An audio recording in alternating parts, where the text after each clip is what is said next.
CBS News, the National Rifle Association's incoming president has linked school shootings and other violence to the use of medications such as Ritalin, but a medical expert who studied the drug says there's no evidence whatsoever of a connection.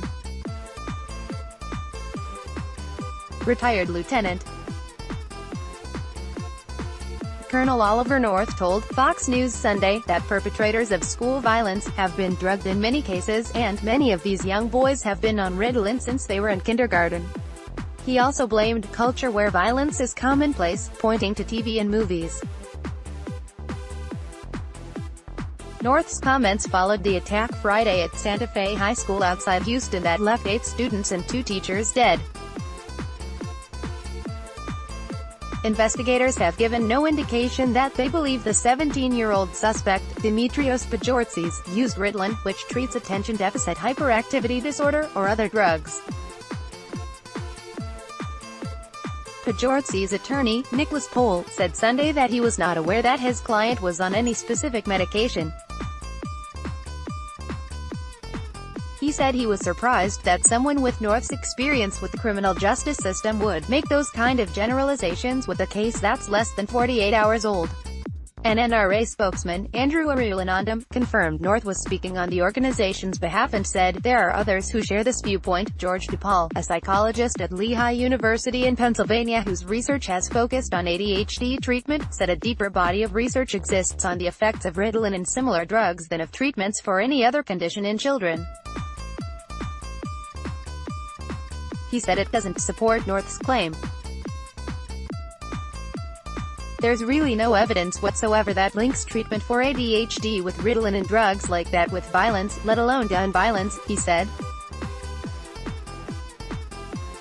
If anything, DePaul said, children tend to be less aggressive. Certainly, there is some concern in the scientific and clinical community about the potential over-reliance on these drugs, he said, but it's a real stretch to go from that concern to connecting these kinds of drugs to these kinds of acts. The FDA's medication guide on Ritalin says to watch for new or worse aggressive behavior or hostility. DePaul said the warning may be a case of being overly inclusive of possible side effects or a hint to underlying issues in patients.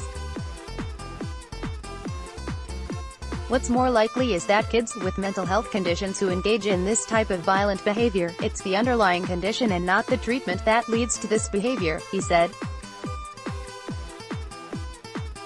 The motive for the shooting is still under investigation. Social media posts from the suspect's accounts before the shooting included pictures of weapons and a T-shirt with the message, "Born to Kill." This is a young kid who, at this point, is very confused and I think still in some shock. Pajortzis' defense attorney said in an interview on CBS This Morning, Monday. Survivors of the shooting said the gunman roved back and forth between 4 classrooms, taunting students as he fired at them.